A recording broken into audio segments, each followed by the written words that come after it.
Asimismo, señoras y señores, damos también la bienvenida a quienes nos honran con su presencia. Nos acompaña el señor licenciado Jesús Zambrano, presidente del Comité Nacional del Partido de la Revolución Democrática.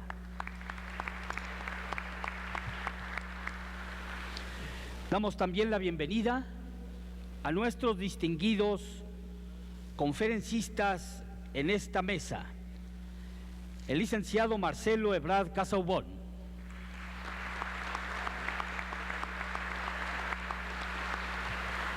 el licenciado Porfirio Muñoz Ledo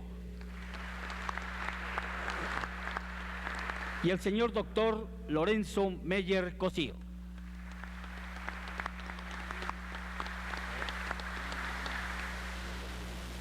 Agradecemos la presencia de senadoras, senadores, diputados federales, diputadas federales, legisladores, especialistas en el tema, invitados especiales y ciudadanas y ciudadanos interesados en este tema sobre la reforma energética. A continuación, en el marco de este acto de apertura de este debate público de la reforma energética, vamos a escuchar al señor senador Miguel Barbosa Huerta.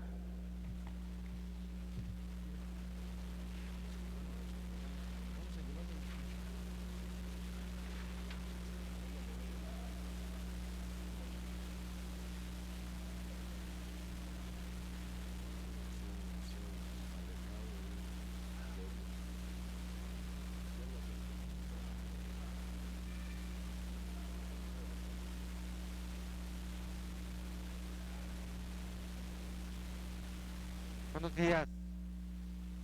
Agradezco la presencia de todas y todos ustedes que asisten a este foro. Agradezco de manera muy destacada la participación como panelistas en la inauguración de estos eventos, la de el señor Lorenzo Meyer. Gracias, señor Lorenzo Meyer, por su participación. La participación del licenciado Porfirio Muñoz Ledo, figura emblemática en la política nacional y en la izquierda de México. Gracias, licenciado Muñoz Ledo. La participación del licenciado Marcelo Ebrard Casaubon, ex jefe de gobierno y desde luego figura política central en estos y muchos otros temas. Agradezco la presencia del presidente del Senado. Valoro esta cortesía parlamentaria del senador Raúl Cervantes con su presencia en este acto inaugural. Gracias, senador. Y de manera muy especial la presencia de nuestro presidente nacional del Partido de la Revolución Democrática, del señor Jesús Zambrano Grijalva. Gracias, presidente, por tu presencia acá en esta mañana. Sin duda que es importante que nos reunamos en este día tan significativo para el Senado de la República.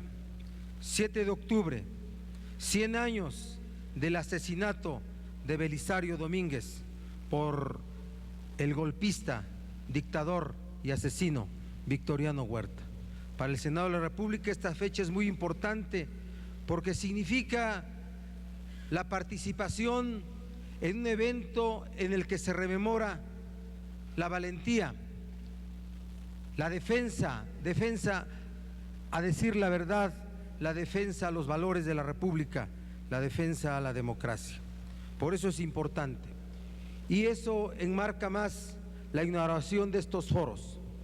Los foros tienen que ver con la divulgación de los contenidos de las propuestas sobre reforma energética que en el Senado de la República como Cámara de Origen está en proceso de discusión. La izquierda mexicana ha planteado de manera muy clara su propuesta sobre reforma energética. Estamos en contra de toda reforma constitucional a los artículos 25, 27 y 28. Para nosotros, una reforma energética es la que se resume a partir de la modernización de Pemex sin su privatización. Así es que estos foros, estos paneles, estas ponencias de políticos, de expertos, de conocedores del asunto del petróleo ayudarán a la sociedad para que forme una opinión más completa sobre este asunto tan importante. Las acciones que la izquierda va a plantear, va a llevar a cabo, están a la vista y han sido del conocimiento de todos ustedes. Y estos foros sin duda abrirán un espacio de diálogo, un espacio de discusión, un espacio de aportar mejores elementos para que podamos alcanzar el mejor producto legislativo que tenga el Congreso mexicano. Así es que gracias por su presencia, gracias a los panelistas, gracias a todas y a todos los aquí presentes, gracias a las senadoras, a los senadores que estamos reunidos en esta mañana. Bienvenidos y que estos foros sean un éxito por el bien de México, por el bien de nuestra sociedad. Muchas gracias.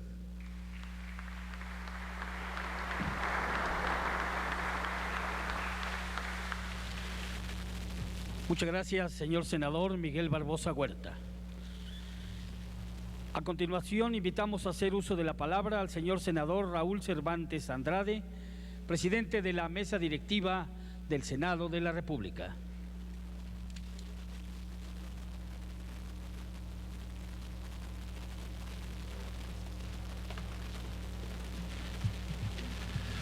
Buenos días a todas y a todos. No repetiré nombres, bienvenidos todos. Uno especial a mi amigo Marcelo Ebrard, me da mucho gusto verlo aquí, al presidente del Partido de la Revolución Democrática, a todos y cada uno de los panelistas. Bienvenidos a este lugar, este edificio de este patrimonio del Senado de la República, un lugar tan bello en el que no solo este tema, sino otros más, se han manejado debates públicos, inauguraciones, reflexiones. Siempre debe de expresar el Senado de la República su apertura a escuchar, uno de los elementos principales de ser legislador, y mucho más cuando es la casa de las entidades federativas del federalismo mexicano, es el saber escuchar. Este debate público de la reforma energética, cuando fue solicitado a la mesa, tuvo mucha simpatía, porque me parece que también el trabajo que se están dando en las comisiones de energía, de puntos constitucionales y de estudios legislativos, se debe de obligar al Senado que en su dictaminación, como lo hemos hecho en otras leyes, se razone in extenso todos y cada uno de los puntos de vista que se dieron para la construcción de estas figuras a nivel constitucional o de legalidad. Yo no puedo ni debo pronunciarme en el tema. Represento a todas las senadoras y a todos los senadores de la República. Es en las comisiones en donde se debe de dar el debate intenso y empieza con estos debates públicos en cara a la nación, en cara a la ciudadanía, cuáles son las diferentes posturas de las tres iniciativas energéticas que existen. 2 constitucionales y una de legalidad. Todas con figuras que se relacionan con o sin reforma, con coincidencias y con divergencias. Pondré de testigo aquí al senador Alejandro Encinas que esa fue la conducta de su servidor, de la Comisión de Puntos Constitucionales y de todas las comisiones que dictaminaron en conjunto reformas constitucionales el año pasado. Estamos obligados como Senado a generar dictámenes mucho más profesionales, con razonamientos más técnicos y con razonamientos políticos puntuales que direccionen el criterio tanto de su aplicación de la norma como la interpretación jurisdiccional. Celebro el nivel de los panelistas. Invito a las comisiones que tienen estas iniciativas que también tomen en cuenta estos puntos de vista, que sean elementos que se incorporen en la racionalidad de la dictaminación y que sean reflejo en el escrito del dictamen para poder llegar a un mejor estadio en el sector energético en nuestro país. Les auguro mucho éxito, sean bienvenidos todos y todas al Senado de la República y que siga esta conducta en este año y en los subsecuentes de que escuchamos pero que escuchamos para razonar. Mil gracias, buen día.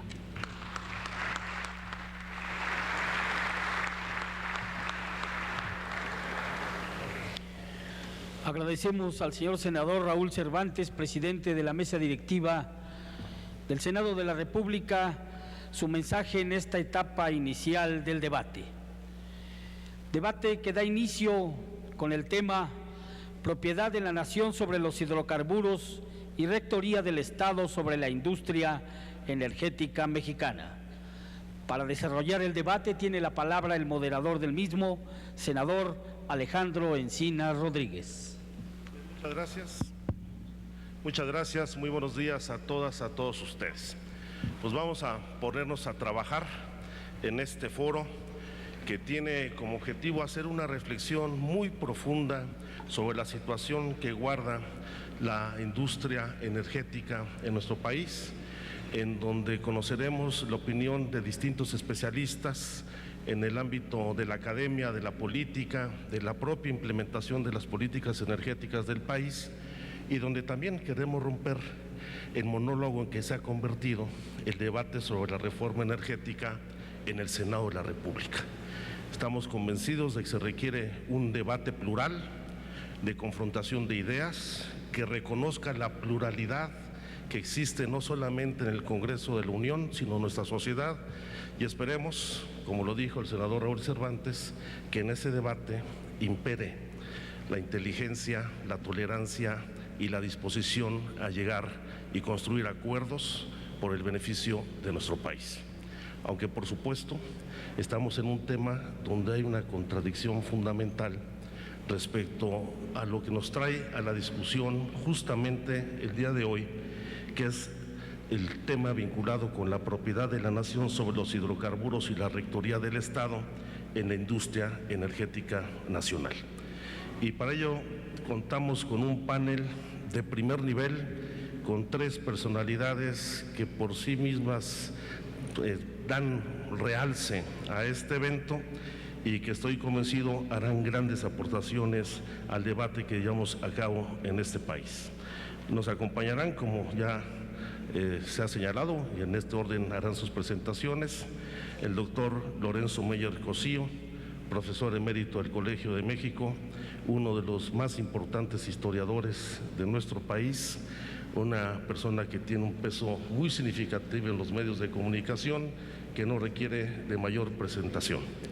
Posteriormente hará uso de la palabra el licenciado Marcelo Ebrard Casaubon, quien ha sido legislador ya en varias ocasiones, jefe de gobierno del Distrito Federal, y que pues también es una de las personalidades más reconocidas en el ámbito de la política y de la vida de la izquierda en nuestro país. Y cerrará el debate el licenciado Porfirio Muñoz Ledo y Lazo de la Vega, entrañable amigo nuestro, a quien reconocemos enormes aportaciones en la vida política y en la transición democrática en el país, y que justamente en los temas vinculados con el papel y la responsabilidad del Estado en el desarrollo del país ha hecho grandes contribuciones. Entonces, sin más, le pediríamos al doctor Lorenzo Meyer nos hiciera el favor de darnos a conocer su mensaje. Muchas gracias, Alejandro, gracias por la invitación, y de entrada me disculpo si tengo que salir, pero es que el mundo real tiene ciertos requisitos que hacen que uno ande de un lado para otro. Me gustaría quedarme a la conclusión del debate, de la presentación no lo podré hacer. Parto de este principio: no creo que en una reunión como estas ni en la SEDEM vayamos a cambiar nada de lo que ya se decidió. Ya está decidido quiénes van a tomar, quienes tienen formalmente la última palabra en torno a lo que se va a hacer con la legislación petrolera. Pero sí creo que se tiene una obligación hacia la sociedad y sobre todo dejar en claro para el futuro que cuando se tomó la decisión que se tome finalmente en relación al petróleo, había varias posiciones y cada posición tenía con qué defenderse. Yo creo, y parto de esto, que la historia de los últimos 100 años de México se puede entender, no nada más en eso, pero sí se puede entender en clave del petróleo. Y mi idea central, la que le quiero exponer aquí y dejarla en claro, es que en esta historia del petróleo hay un gran capital político, un enorme capital político ya acumulado y que se puede disminuir o de plano echar por la borda, o se puede usar para aumentarlo en el siglo XXI. Mi primer punto sería que cuando, y lo voy a hacer desde la perspectiva histórica, es la única que conozco, no soy especialista en economía petrolera y no me voy a meter en eso para nada, es que cuando se dejó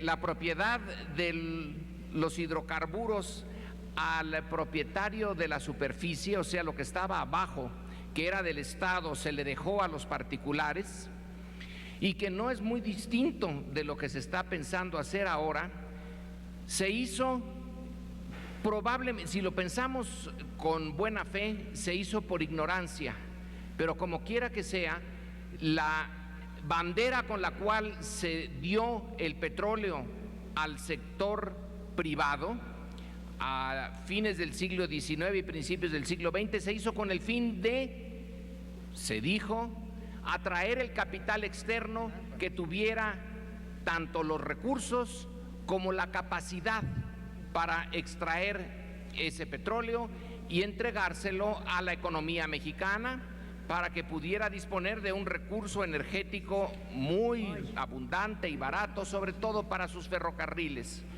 Entonces, la razón de ese primer gran cambio en la legislación se hizo para modernizar a México, porque México no podía por sí mismo, estaba incapacitado, tenía que traer a alguien de fuera con capital y conocimientos para que él sí pudiera llevar adelante esa modernización. Al final, esta justificación simplemente no se sostuvo. Quienes vinieron, claro que desarrollaron el petróleo, pero lo hicieron para el mercado externo. El mercado interno quedó realmente muy chico, sin importancia, sin nada. Entonces viene la segunda etapa, y esta yo la pondría así, dada la rapidez con la que tenemos que exponer el tema, que el rescate del petróleo forjó el nacionalismo de la Revolución Mexicana. No fue el único elemento, pero fue el elemento central que lo forjó. La creación de una identidad nacional había empezado quizá a fines del siglo XIX, pero realmente se llevó a cabo durante la Revolución Mexicana y dentro de esa enorme cantidad de elementos que tuvieron que ver con la formación de un sentido de nación, de capacidad mexicana para enfrentarse por sí misma a los retos que significa ser un Estado nacional, fue el petróleo. Y el petróleo se luchó desde Madero hasta Cárdenas. No solo no era un conflicto estrictamente nada más por ver quién se quedaba con la renta petrolera. La Constitución de 17 retorna la propiedad al Estado, y ahí es donde está el meollo del conflicto. Quienes se opusieron, las empresas extranjeras y sus gobiernos, en particular Estados Unidos y los europeos, que eran los interesados en esto, no solamente defendían el petróleo, sino defendían un statu quo en que los países marginales como México no podían, no debían, no se les tenía que permitir modificar las reglas, el marco legal en que se había iniciado la inversión, porque eso afectaba a la inversión extranjera en el mundo. Así que por lo que se luchó en México no era solo por el petróleo mexicano, era por ver hasta qué punto un país periférico tenía la capacidad de revolucionar su propio marco jurídico, de afectar intereses creados. Y la lucha fue a fondo en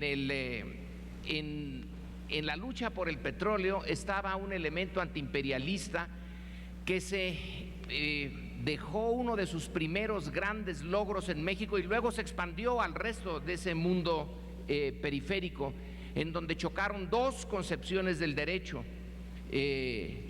La debilidad mexicana hizo que tardara 21 años en ponerse en práctica lo que la Constitución había propuesto, pero se puso en práctica.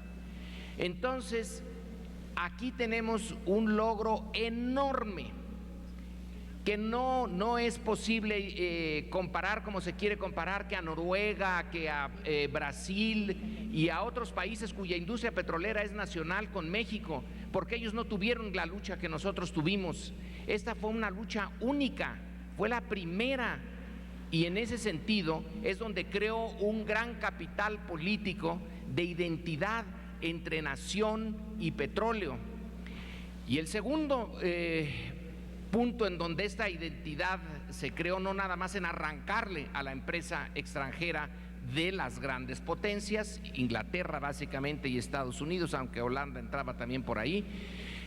El segundo punto arranca después de 38. Ese 38 es quizá el momento culminante, pero no es necesariamente el más importante. A mi juicio, el siguiente es básico para entender lo que ha pasado y lo que va a pasar.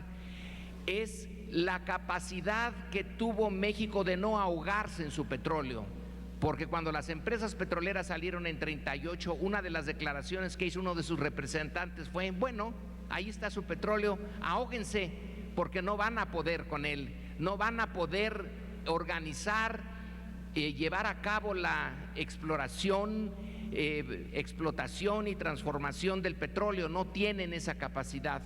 Sí se tuvo, costó, se tuvo mucho que luchar de mil maneras, pero se tuvo. Y entonces ahí está la esencia también de mantener a la industria petrolera como mexicana. No es nada más un tema económico, yo no lo veo siquiera como el principal. El principal tema es político, es la capacidad que los mexicanos demostraron en un momento crítico, cuando pudieron arrancarle el control de la industria petrolera a los intereses externos, es el de poder mantenerlos ellos, los mexicanos de entonces, con las capacidades y las limitaciones que tenían, crear Pemex y mantenerlo vivo y tener un éxito. El tercer punto importante es que no se pensó en el mercado externo ya. México dedicó su petróleo a lo interno como uno de los recursos muy escasos energéticos que tenía y que sigue teniendo. Entonces, la necesidad de mantener bajo control mexicano la industria petrolera viene de ese reto inicial que nos hicieron: ustedes no pueden. Y sí se pudo, y se pudo para propósitos estrictamente internos. Pero leer en clave petrolera la historia mexicana del último siglo también requiere que leamos la parte negativa. La industria petrolera por un buen tiempo se convirtió en la espina dorsal de la industrialización mexicana. El llamado milagro mexicano de los años 50 y 60 y hasta principios de los 70 no se entiende sin una industria petrolera dedicada a dar el combustible y subsidiar al resto de la economía mexicana. Pero luego se hace adicta el fisco mexicano a los ingresos petroleros, y esto se combina con la decisión a principios de los años 80, a mi juicio una de las decisiones más desafortunadas, de petrolizar la economía, convirtiendo a México otra vez en exportador importante de petróleo. No era necesario, pero se hizo como una salida fácil y falsa a una crisis económica profunda y una crisis política más profunda. Entonces se quiso usar al petróleo para salvar los errores de una fórmula política, de una clase política, y sí, pagamos con petróleo eso y no salvamos ni a ese sistema ni a esa economía, pero sí se petrolizó. La petrolización de la economía mexicana es algo que nos tiene aún hoy en un problema sustantivo, pero no era esa la única ruta que se pudo haber seguido. Fue una ruta falsa para no enfrentar el problema principal. Y entonces la petrolización viene también de la mano de otro de los problemas. Considero que sí hay que hacer una reforma petrolera, y de fondo, de mucho fondo, pero que esa reforma petrolera va más allá del petróleo y es la corrupción a la que tenemos que atacar. Si Pemex tiene problemas, es básicamente por la corrupción que lo envuelve, la corrupción que viene básicamente de dos áreas: de su sindicato, sin duda, ese que todos los días lo podemos ver en la prensa y vemos la manera de vida, la forma como gastan. El petróleo sí es suyo, pareciera decirnos, y no nuestro. Y el otro es la administración de Pemex, administración que cambia sexenio con sexenio, pero que es la que controla los contratos, la que da o quita la posibilidad de usar al petróleo para propósitos no necesariamente del bien general, pero sí de algunos grupos y de algunas personas. Entonces, si se quiere entrar de lleno en la reforma petrolera, creo que debería de entrarse por ahí, pero es curioso y revelador el hecho de que el término corrupción no entra en el discurso con que el gobierno ha presentado su proyecto de reforma petrolera. Cambiar artículos de la Constitución, pero no se necesita cambiar artículos de la Constitución, se necesita cambiar el corazón de la política mexicana, en donde anida una enorme corrupción, y como la industria estatal más importante es la petrolera, ahí está también el nido del mal, si es que hay que ponerlo de esa manera. Entonces, lo que se necesita es una decisión política para atacar de fondo la corrupción. La empresa petrolera per se puede ser una empresa eficiente, que gane, si no se le liga a la adicción petrolera que tiene la Secretaría de Hacienda, y si se ataca el tema básico, fundamental de la corrupción. Y ya con eso termino, porque se nos dijo que tenía que ser rápido. El punto central, lo vuelvo a recalcar, es que hay un enorme capital político acumulado desde Madero, pero sobre todo a partir de la lucha de Venustiano Carranza, de la defensa no muy buena que hizo Álvaro Obregón cuando tuvo que firmar los acuerdos de Bucareli, del intento que hizo Calles de la primera ley petrolera y que se le frustró, hasta llegar a ese momento del general Cárdenas, ese momento único, realmente excepcional, en que México derrota a dos grandes imperios, uno que declinaba y el otro que iba hacia arriba, sin tener la fuerza necesaria para enfrentarlos en toda la extensión del frente imperial que ellos representaban. Tomó las decisiones políticas arriesgadas, perfectas, en el momento adecuado, y tuvo éxito. Y luego el éxito se reafirma porque Pemex puede ser una empresa hecha por mexicanos, para mexicanos, sirviendo a la economía mexicana, cuando estaba bajo asedio, cuando había un boicot de las empresas, cuando no había recursos externos, aunque se pidieron, se negaron, y se pudo hacer.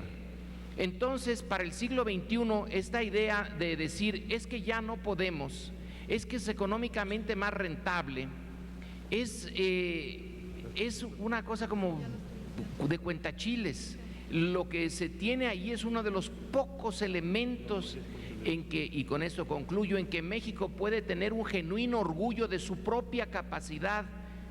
Mantener a la industria petrolera como mexicana es importante en primer lugar para nosotros mismos, para demostrarnos a nosotros mismos que si no hemos tenido mucho éxito en hacer un sistema de justicia adecuado, si nuestro sistema educativo es pues dudoso, si hay tantas áreas en las cuales no hemos podido ir adelante, en esta donde ya hay un capital invertido, aquí debemos de intentar la recuperación de la confianza en nosotros mismos, de la capacidad que tenemos para llevar adelante una empresa compleja que está en el corazón de la historia de México de los últimos 100 años o un poquito más de 100 años. Por lo tanto, creo que sí vale la pena repensar toda la industria petrolera en función de poder reafirmar a nosotros y al mundo que sí se puede, que sí somos capaces, que hay que cambiar muchas cosas, sí, pero de que no es una tarea imposible y de que si se sigue por esta idea de abrir con contratos a las empresas externas para resolver el problema coyuntural, simplemente se habrá puesto en otro plano el mismo problema, nada más que llevado a uno más grande, el tema de la corrupción. Ya quiero ver cómo podremos lidiar una vez que abramos la puerta con los grandes monstruos que dominan el capital petrolero internacional. Una vez que entran, a ver quién puede controlarlos y desde luego a ver dónde estaría el nuevo Cárdenas que pudiera sacarlos. Creo que sería un desperdicio, insisto, de capital político, histórico, el abrir la industria petrolera por consideraciones estrictamente coyunturales y económicas. Gracias.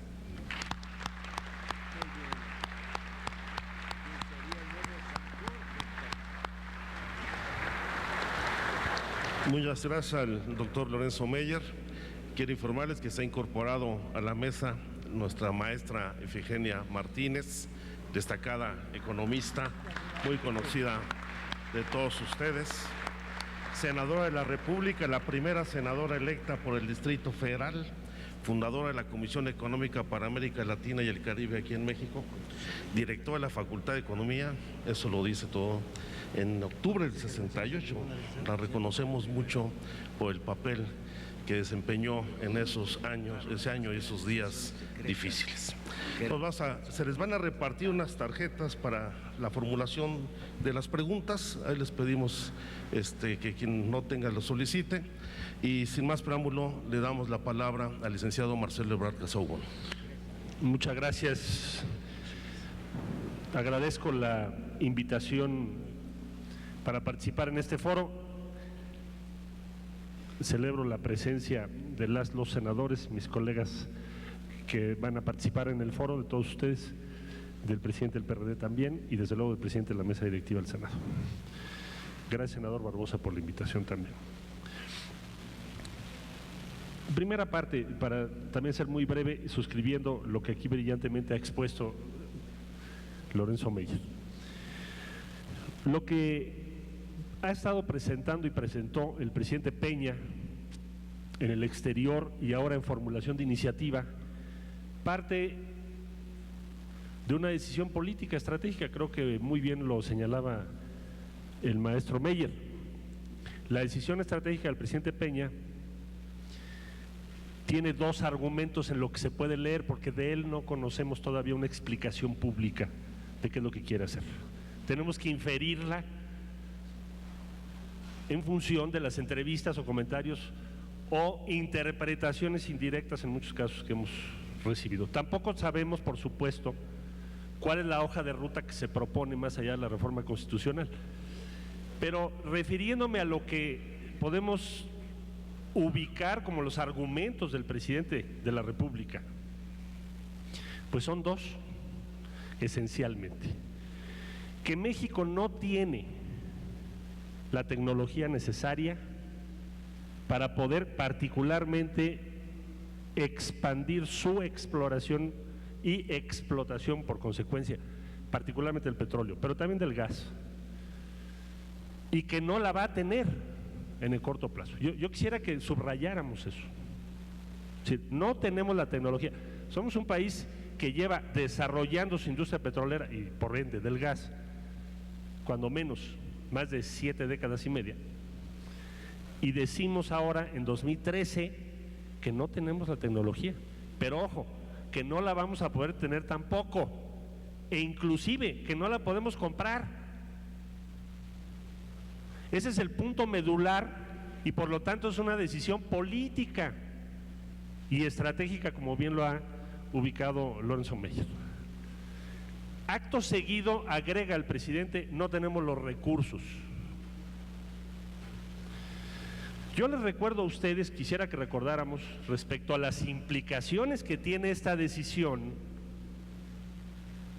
que repito, por razones obvias es una decisión estratégica. Lo que está diciendo el presidente de la República es que somos un Estado fallido. Lo dijo muy elegantemente Lorenzo.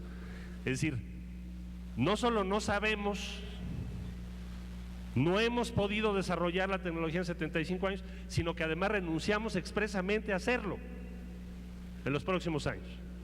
Nada más, habría mucho que decir sobre ello, pero nada más les quisiera yo recordar que el presidente Calderón, expresidente de la República, nos informó el jueves 30 de agosto de 2012 que se había efectuado un gran descubrimiento por parte de Petróleos Mexicanos en el Golfo de México. Informó el presidente de la República, entonces, el Trión 1, que en 2017 se iniciará la producción y que este descubrimiento es de entre un potencial de 4,000 a 10,000 millones de barriles de petróleo. Es decir, regreso a lo que les estaba yo diciendo, no deja de sorprender si nos pensamos como observadores de lo que está decidiendo México. Vamos a suponer que no fuésemos mexicanos ni estuviéramos en el Senado, sino en el exterior, que a los pocos meses de que anuncia México un gran hallazgo en aguas profundas, que por cierto cuestiona o pone en tela de juicio el argumento de que no se tiene tecnología, porque si no se tiene tecnología, ¿cómo entonces se llegó en aguas profundas a ubicar y descubrir y dimensionar un recurso de esa naturaleza? Bueno, pero no deja de sorprender que México, una vez que anuncia eso, a los pocos meses el presidente entrante diga: no tenemos tecnología, tenemos inmensos recursos y nos urge que vengan de fuera para explotarlos lo más pronto posible. No solo es la reversión de las decisiones que se tomaron en 38 por el presidente Cárdenas, sino es la anulación política del nacionalismo mexicano. Estaríamos, yo creo, estuve pensando los días previos a este foro, ¿a qué modelo se puede asemejar o a qué país se puede asemejar, en qué periodo, una decisión de esa naturaleza? Y el único país que yo veo que podríamos comparar con lo que está o pretende realizar el presidente de la República y su partido es lo que hizo Boris Yeltsin con los recursos petroleros de Rusia una vez que cayó la Unión Soviética. Un proceso desordenado, precipitado, de privatización que llevó a otro desastre. ¿Cuál desastre? A que la inmensa o la mayor parte de la renta petrolera rusa se privatizara y se mandara al exterior inclusive.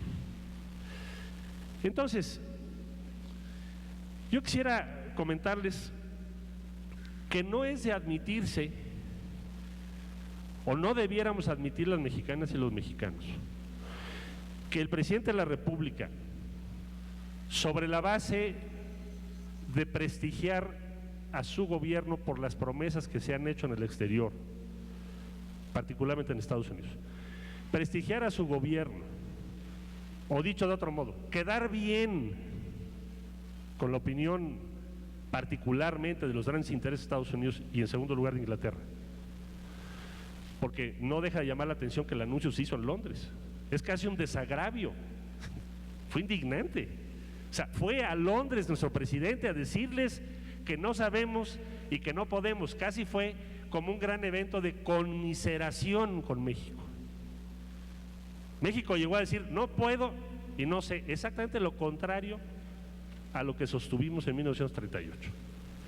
E hizo un llamado a la conmiseración, porque no veo qué otra cosa pueda provocar alguien, un gobierno o un presidente entrante, que llega a Londres a decir, fíjense que no tenemos tecnología, no la vamos a tener y tampoco tenemos recursos, pero ya tenemos yacimientos y nos urge que vengan a explotarlos, por favor.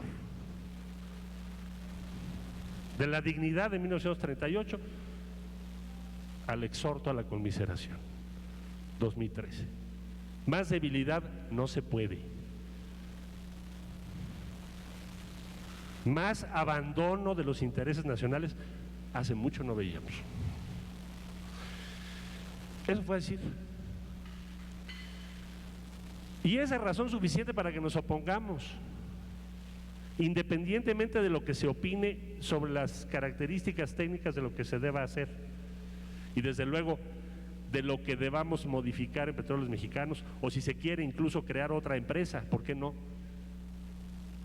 Lo importante es que se está tomando una decisión estratégica de una dimensión histórica. Así como lo fue el 38, quieren que sea el 2013. Nada más que en sentido contrario.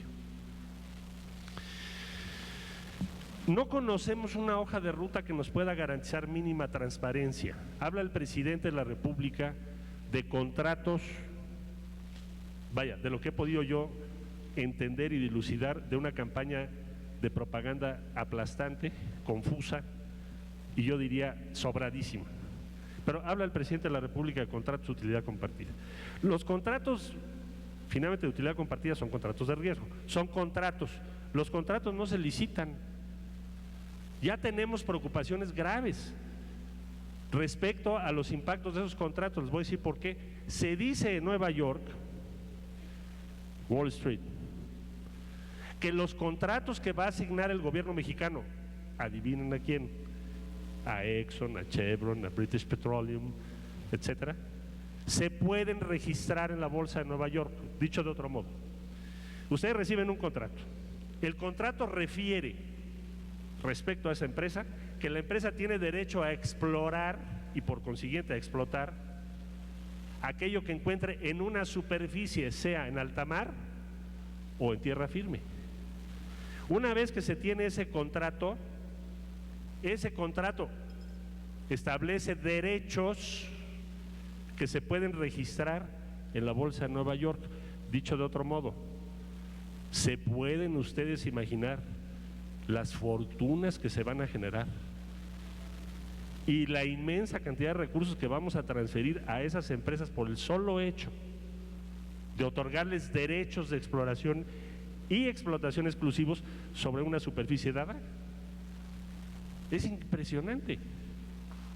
Tenemos todas las dudas, no solo dudas, yo diría certidumbres, respecto a que este no va a ser un proceso transparente, y esa sería por sí sola otra razón muy relevante para impedir que se haga una modificación constitucional como la que se pretende.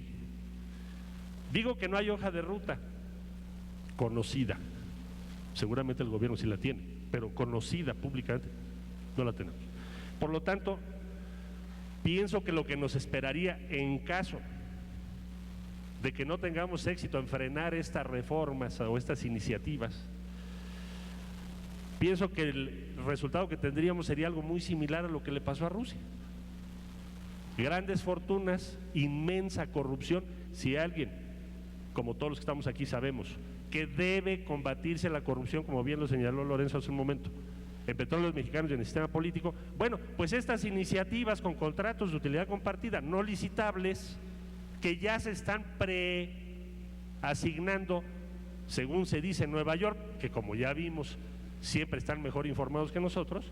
Bueno, pues imagínense los resultados que vamos a tener en materia de corrupción.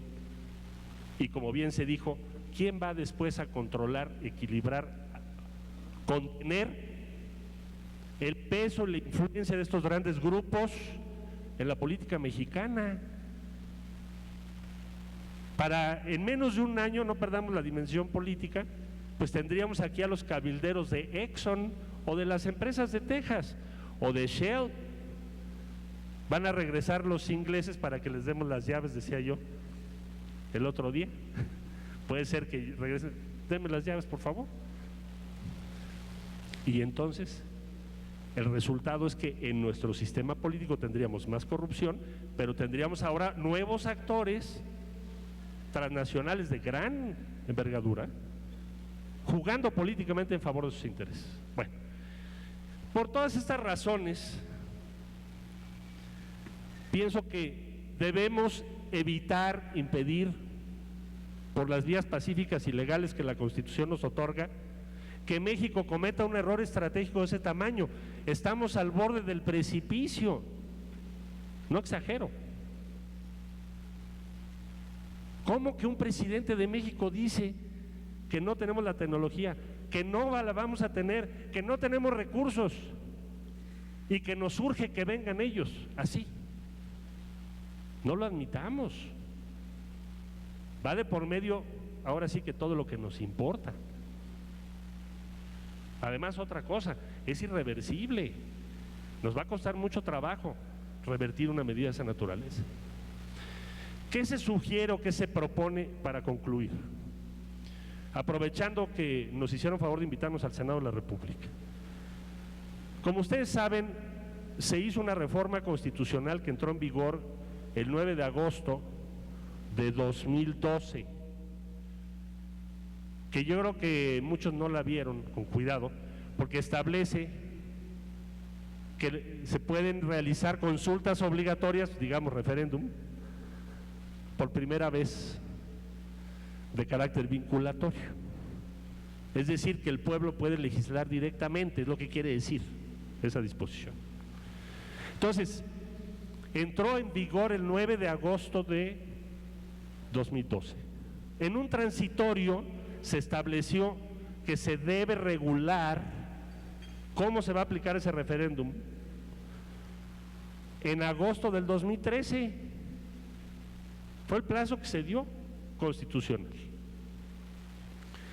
Consecuentemente, yo propondría al Senado de la República que se legisle de inmediato para que la consulta nacional se pueda efectuar antes de que se efectúe cualquier reforma constitucional de esta envergadura. No hay ningún argumento para oponerse a ello. Si el presidente Peña le urge por los compromisos que tiene en el exterior que se apruebe la reforma constitucional de los artículos 27 y 28, pues podríamos decir, ¿qué caso tiene que se aprobara si de todas maneras el gobierno federal no estaría en condiciones de impedir una consulta? Hoy en día se dice el 2% de la población, de la lista nominal, con sus firmas, puede exigir que se lleve a cabo una consulta que no puede ser frenada ni por el Congreso de la Unión, ni menos por el presidente de la República.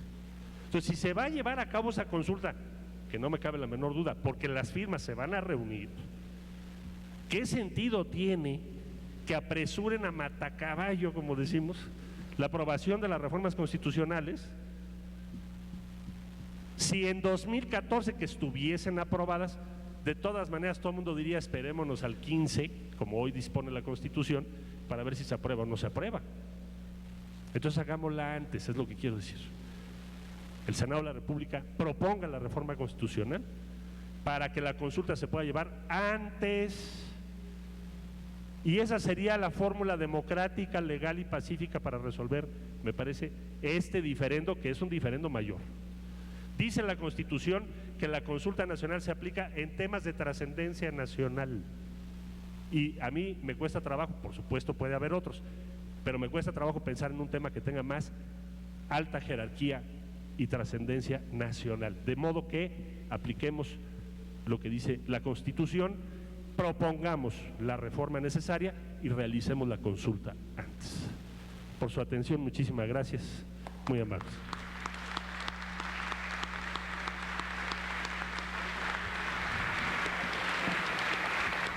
Agradecemos a Marcelo Ebrard su intervención. Nada más quizás un comentario, Miguel. No solo para retomar la propuesta que ha hecho Marcelo aquí, sino también para informar que hemos presentado ya iniciativas para reglamentar estas cartas ciudadanas, entre otras el plebiscito, 2 iniciativas, y que evidentemente tendrán que dictaminarse a la brevedad, porque lamentablemente el Congreso de la Unión no cumplió en tiempo con la promulgación de estas leyes. Pero, y esto lo pongo aquí en la mesa para el debate, independientemente de la existencia o no de la ley reglamentaria, las experiencias puntuales nos han mostrado que reformas constitucionales pueden aplicarse sin ley reglamentaria. Y voy a poner un ejemplo nada más, lo que es la iniciativa preferente, que se utilizó al término del gobierno anterior sin ley reglamentaria y se hizo ejercicio de esa facultad del Ejecutivo. Y en ese sentido no creo que va a haber ninguna restricción para ejercer libremente el derecho ciudadano a un referéndum en una modificación constitucional. Te paso el micrófono, Miguel. Sí, muy bien. Entonces vamos a darle ahora el uso la palabra a la maestra Ifigenia Martínez de Hernández.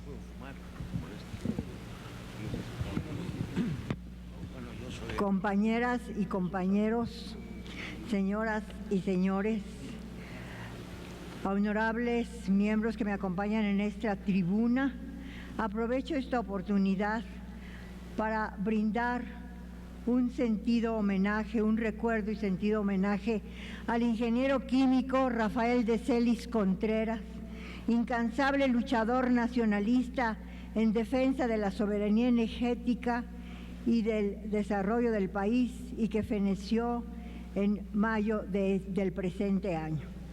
La propiedad del petróleo es un tema ligado a la independencia económica y a la soberanía de la nación.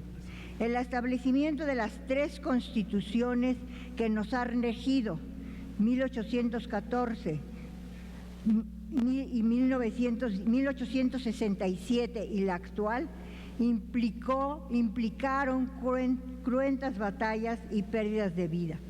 La Constitución de 1917, hoy vigente, reafirmó la propiedad de las tierras y aguas territoriales y circundantes como originaria de la nación y su dominio directo de todos los recursos naturales, incluyendo yacimientos minerales orgánicos, concretamente el petróleo, y todos los hidrocarburos sólidos, líquidos y gaseosos.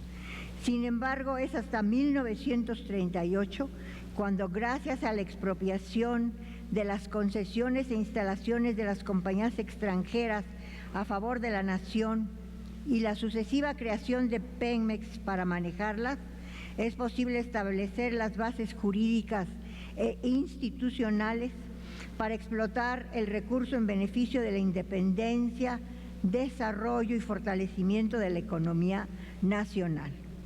Igualmente, por mandato constitucional, es al gobierno federal al que le corresponde la propiedad y control de los organismos que manejan los recursos energéticos y, por tanto, es la autoridad responsable de su desempeño.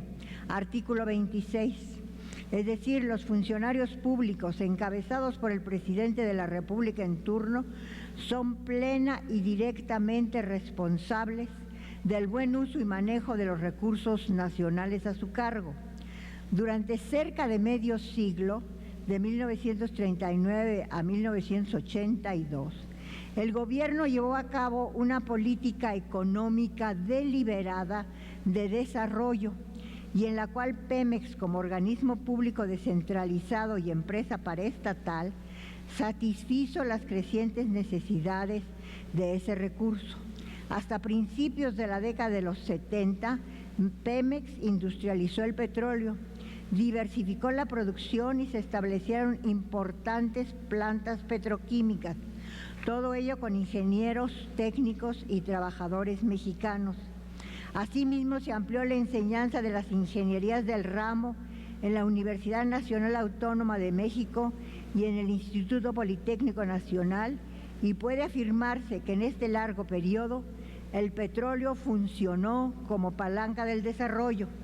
La crisis de la deuda externa ocurrida en 1982, que fue provocada por el alza sin precedente de las tasas de interés del mercado internacional, acompañada por el descenso de los precios del petróleo y otros productos de exportación, originaron y obligaron a un cambio radical en la política económica del país.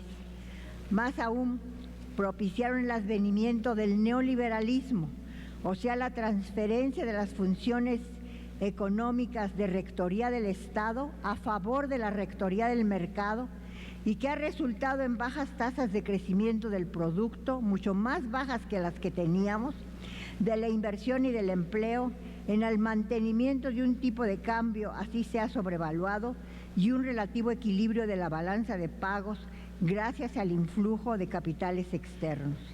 La no política industrial del neoliberalismo quedó firmemente sellada con la aprobación del Tratado de Libre Comercio en 1994.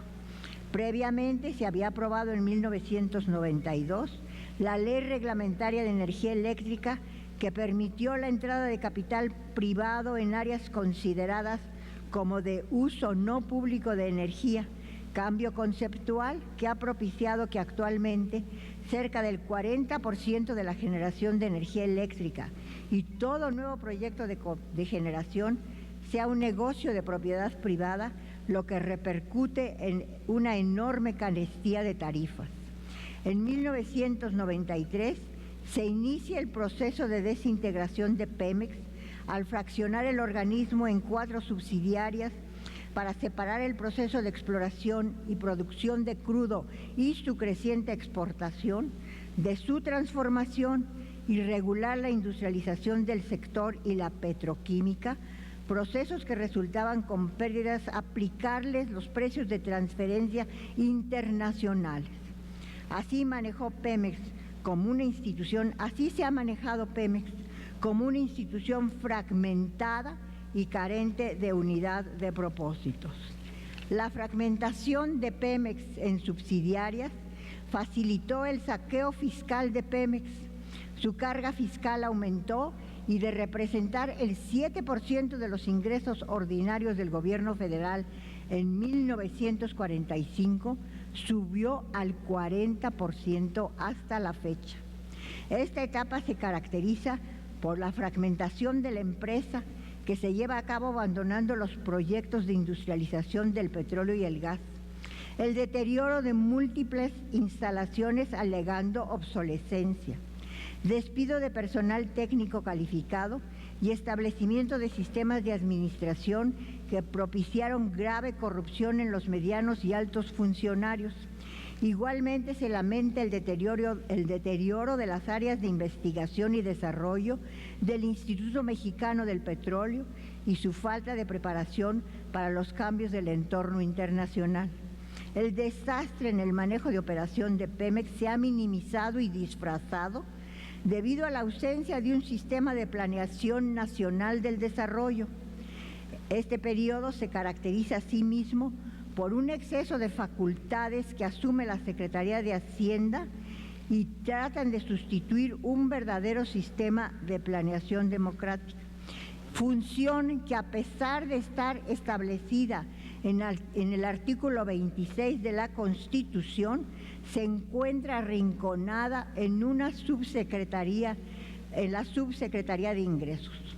En esas condiciones, Hacienda está facultada para aumentar inmoderadamente la carga fiscal de Pemex, para desviar la renta petrolera para pagar la deuda externa, y aunque todavía se hacen algunos esfuerzos para que el organismo continúe satisfaciendo la demanda interna, aumenta la importación de gasolinas, petrolíferos y petroquímicos hasta llegar a representar cerca del 50% del consumo nacional, teniendo nosotros la materia prima. Se abandona la política que otorgaba al Estado la responsabilidad de impulsar el desarrollo. facultad que se deja a los particulares y que asumen para su beneficio las corporaciones nacionales y transnacionales. Así, la liberación opera a favor de los intereses del exterior, de unos cuantos empresarios y en contra de la empresa nacional.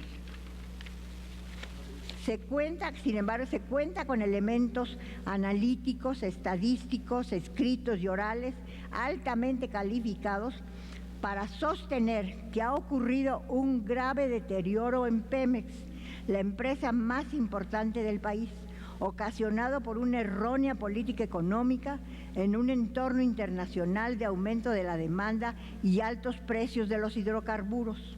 En esta situación se está llevando a cabo una transición energética y revolución tecnológica a nivel mundial, de la cual formamos parte, pues concurrimos al mercado mundial para satisfacer con el 50% de nuestra producción de crudo al mercado de Estados Unidos, cuyo déficit y vinculaciones con la economía y política internacional es la causa estructural y profunda del alza de precios en el mercado internacional. La revolución del llamado shale gas, gas de lutitas o petróleo de lutitas y aceite, además de la explotación en aguas profundas del Golfo de México, es sumamente cuestionable y amerita un serio debate por no estar debidamente justificada y planeada por sus inaceptables costos sociales y ambientales. Los estudios y previsiones de la oferta y demanda de energéticos a nivel internacional muestran la escasez y término del petróleo como combustible.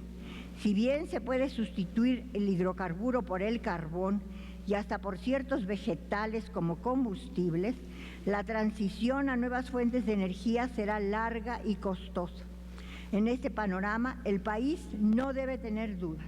El petróleo debe ser, antes que nada, para satisfacer los requerimientos energéticos y petroquímicos de la economía nacional. La defensa constitucional que tenemos que hacer es la de un sector estratégico, el petróleo. El petróleo es la defensa de la nación y junto con ellos sumamos la opinión de científicos, geólogos, historiadores, ingenieros, economistas, administradores, analistas, exfuncionarios, técnicos, expertos en fuentes de energía alternativa, y con la visión de todos ellos y del pueblo todo, podemos concluir que el sector energético no puede estar sujeto al mercado, ni simplemente a la rectoría de los gobiernos neoliberales, sino que debe ser manejado con visión integral de largo plazo por un Estado democrático. Estamos hablando del funcionamiento y destino de un bien de la nación, de un bien de todos, un derecho imprescriptible y constitucionalmente tutelado. Y ante estas razones, las iniciativas del Ejecutivo Federal que no cumplan deben ser rechazadas. Nuestra propuesta y la del Partido de la Revolución Democrática, perfectible como todas, obra humana, es la única que refleja el sentimiento e interés de la nación. Deseo agregar un elemento de reflexión final, el que se refiere al concepto de renta petrolera, que es la que capta la Secretaría de Hacienda para exprimir los recursos excedentes de Pemex mediante el recurso llamado derechos.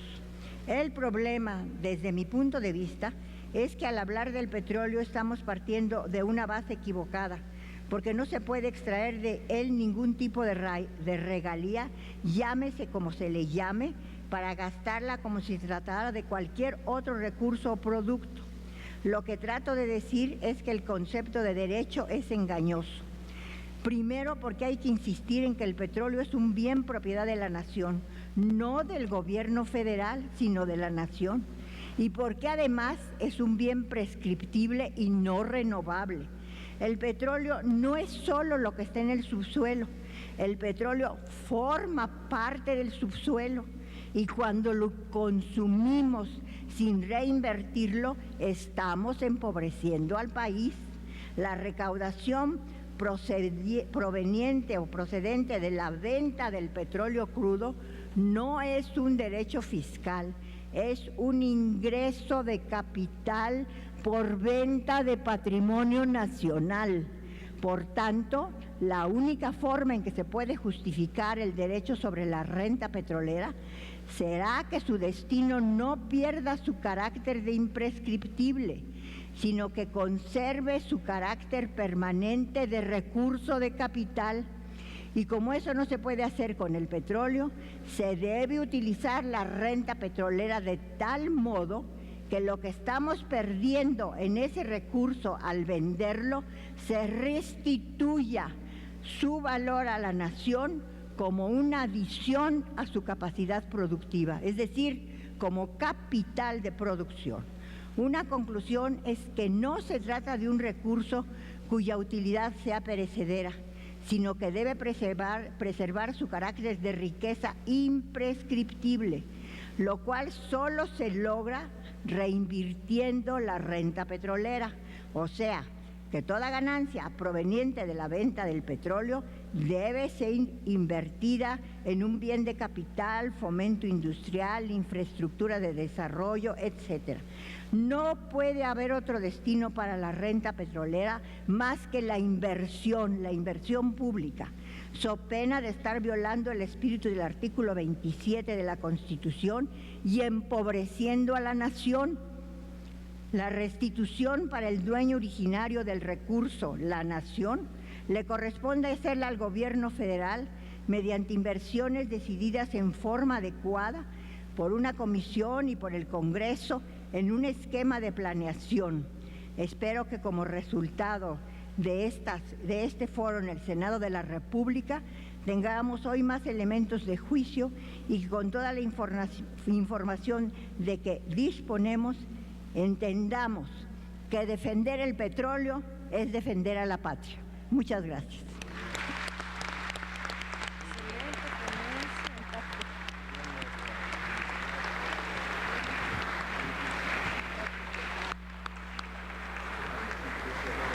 Muchas gracias, maestra.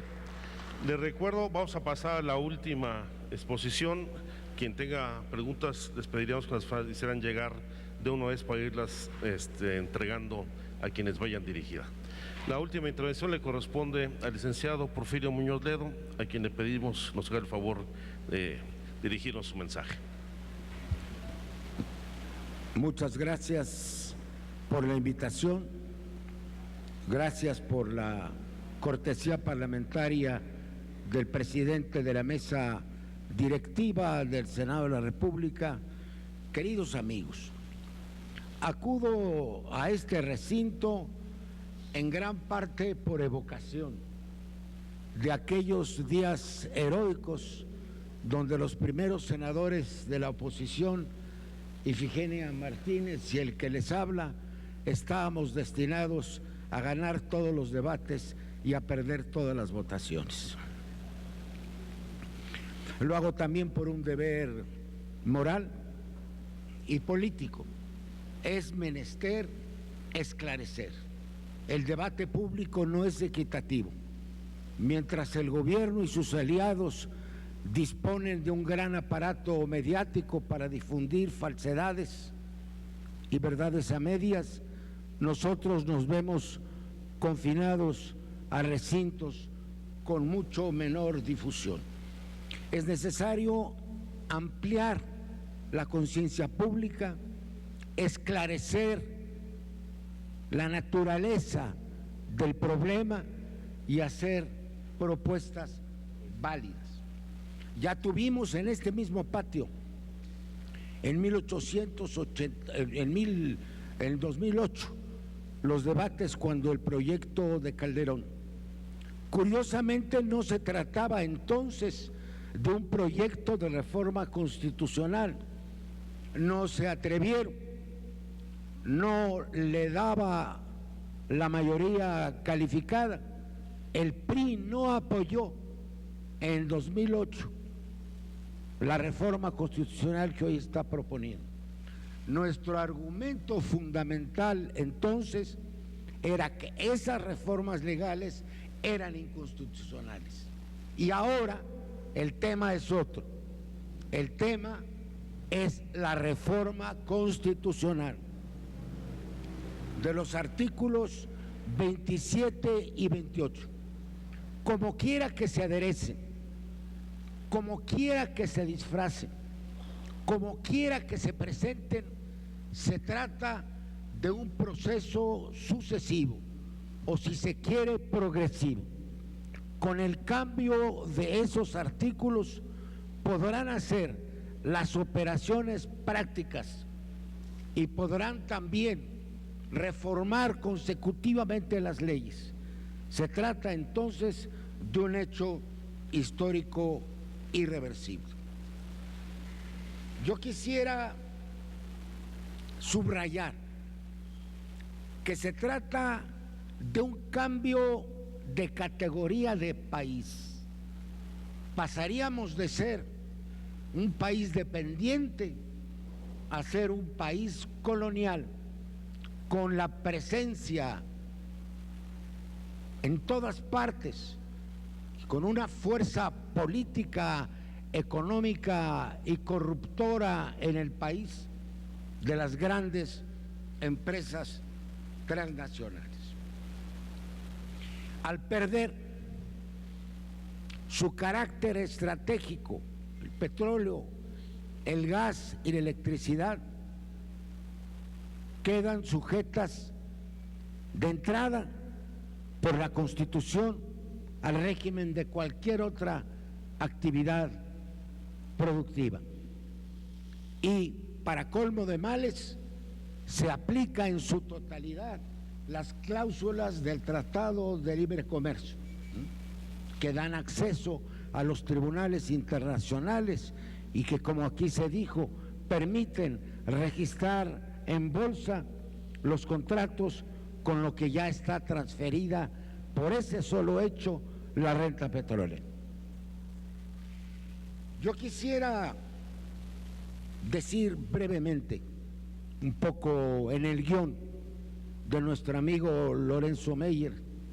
Hemos trabajado en la misma casa de estudios y tenemos algunas ideas en común.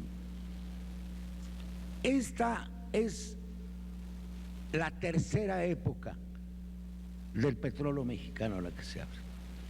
Hay una que empieza en 1889 con las primeras concesiones petroleras, supuestamente con el objeto de poner a disposición del consumo nacional el producto del subsuelo. A pesar de lo que se dijo en el régimen de Díaz, se instauró aquí un sistema de exportación de hidrocarburos. Viene una segunda época que va de 1939 a 1975.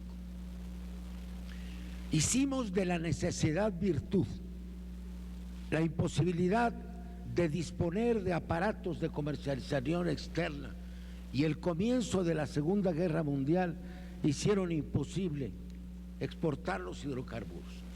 Pero cuando terminó la guerra, se determinó como una decisión política, económica fundamental no exportar petróleo. Lo que se olvida con mucha ligereza es que México no exportó un solo barril de petróleo desde 1939 hasta 1975. Cuando más algunas transferencias como aliados en la guerra, menores por cierto, los años de 45 y 46. México aprovechó los recursos del subsuelo para su transformación interna y para su industrialización. México creció durante cerca de 40 años a una tasa del 6.4%, el llamado milagro mexicano. Y ya, casualidad de la historia, desde que somos exportadores de petróleo, hemos crecido a la tercera parte, al 2.2%. Ese es el hecho histórico fundamental. México entró en la petrolización por una crisis del mercado internacional del petróleo que desató presiones enormes sobre los países de la periferia.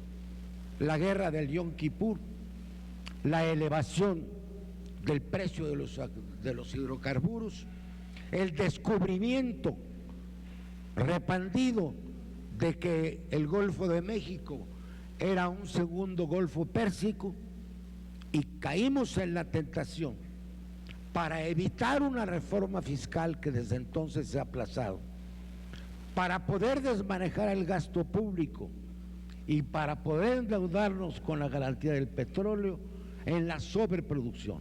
México multiplicó en solo 4 años 15 veces su explotación de petróleo de 1976 a 1980.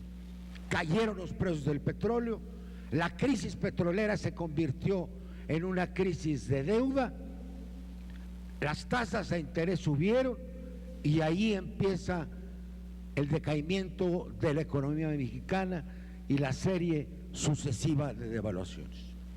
Estamos ahora en una circunstancia semejante. Ciertamente se han descubierto nuevos yacimientos, sobre todo en el mar profundo.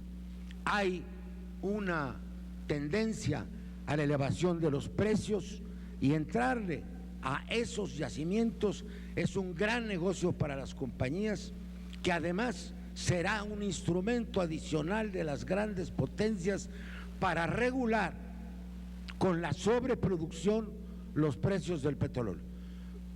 Hay que pensar que solo entre 1979 y 1982 pasaron 13 millones de barriles diarios de la oferta al consumo, y cambió el mercado petrolero. Estamos entonces en un momento definitorio. Yo quiero hacer 3 reflexiones. México no solo tiene un gran potencial político en la historia de su petróleo, sino que es la ejemplificación, la concreción de nuestro proceso de descolonización. Es parte de la identidad nacional, que es la confianza de los mexicanos en hacer por sí mismos lo que podemos en realidad hacer si nos aplicamos a ello. Y es también, no lo olvidemos, una de las grandes aportaciones de México al derecho internacional, que es la libre disposición de los recursos naturales, como está inscrito en los pactos económicos y sociales de Naciones Unidas. Yo me pregunto, ¿tiene el Congreso de la Unión y los congresos de los estados que componen el constituyente permanente la potestad jurídica de cambiar un principio fundamental de la Constitución? La teoría constitucional nos dice que los principios fundamentales de una Constitución, llamados también principios pétreos en el lenguaje común de los juristas, no son modificables sino por un constituyente originario, son reconocidos como tales la soberanía popular, el federalismo en los países que lo tienen, el régimen representativo, derechos humanos fundamentales. Y los juristas mexicanos dicen que la propiedad sobre el subsuelo, el régimen de la propiedad sobre el subsuelo y la libre disposición por el Estado a nombre de la nación de los recursos naturales sería concebible que por una iniciativa del gobierno esta república se convirtiera en monarquía, por decir algo, con el solo voto por mayoría calificada de las dos cámaras del Congreso y por la mayoría de los congresos de los estados. Desde luego que no, desde luego que no. Cuando propusimos hace años una nueva constitución, este asunto se discutió y quienes se oponían al proyecto decían que si íbamos a un constituyente corríamos el riesgo de modificar precisamente los artículos que ahora se pretenden cambiar. La solución que se ha encontrado tratándose de recursos naturales es la consulta directa, a fin de evitar constituyentes originarios en decisiones políticas fundamentales. Se ha desarrollado en el mundo entero la consulta popular para la adhesión de un Estado miembro en la Unión Europea, para la disposición de los recursos naturales. En Alaska no se explotan hidrocarburos por un referendo de 2001, hay el Uruguay, hay Bolivia, hay Groenlandia, hay Islandia. Entonces, el método que se ha encontrado para resolver esta dicotomía entre constituyente permanente y constituyente originario es la consulta popular vinculatoria. Ya la tenemos en la Constitución, allí está inscrita, y esta es a todas luces una cuestión trascendental para el país. Es necesario legislar, y legislar deprisa, a fin de adaptar la disposición constitucional a la circunstancia que estamos viviendo. Si una reforma política es urgente, y no le quito importancia a las reformas político-electorales que se están discutiendo, es precisamente esta. Yo quisiera aprovechar esta circunstancia para decir que siempre que se habla de energía, curiosamente se está construyendo a los hidrocarburos. Olvidamos que México tiene un alto compromiso con la cuestión del cambio climático y de las fuentes nuevas y renovables de energía, que nos permitiría reducir la quema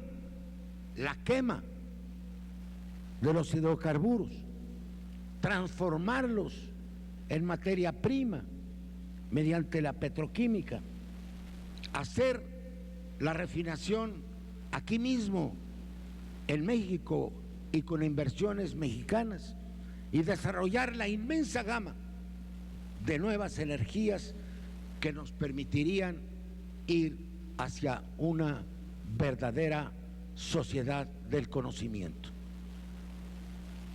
Debiéramos proponer, no solo como lo hemos hecho, con acierto continuo, un plan alternativo en materia de utilización de combustibles fósiles. Necesitaríamos plantear un plan nacional de energía de largo plazo. Y quiero terminar diciendo, las fuerzas progresistas, los partidos, las fuerzas nacionalistas, las personalidades progresistas de este país coinciden en un tema fundamental, y yo diría en las dos partes de ese tema fundamental. Lo esencial es la consulta pública, y la otra vertiente es hacer todo el esfuerzo legislativo, de movilización social, de recolección de firmas, para tener cuanto antes una base objetiva de apoyo popular, porque los autores de la propuesta saben bien que están imponiendo una decisión a la cual se opone, según todas las encuestas, la mayoría de la población. Esto es, están imponiendo o pretenden imponer una decisión antidemocrática que no cuenta con el respaldo ciudadano.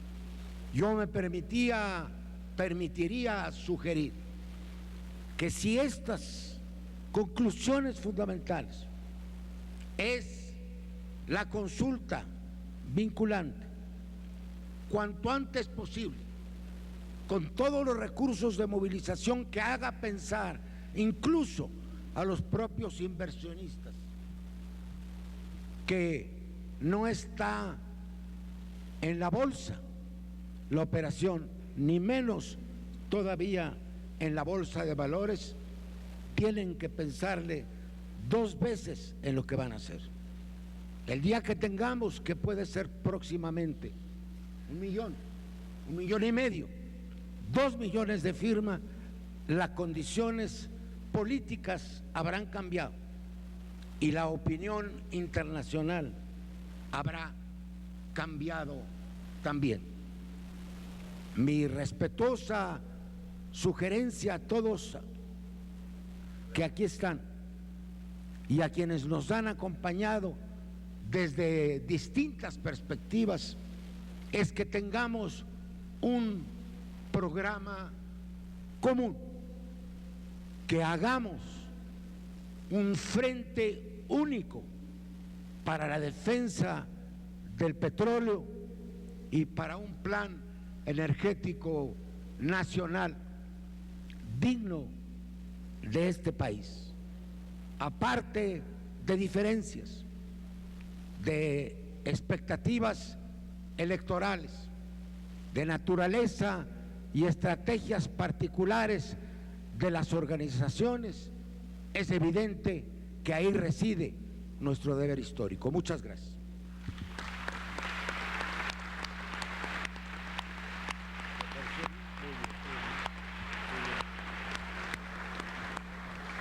Jesús Zambrano se tiene que retirar, le agradecemos su presencia y gracias por acompañarnos. Sale.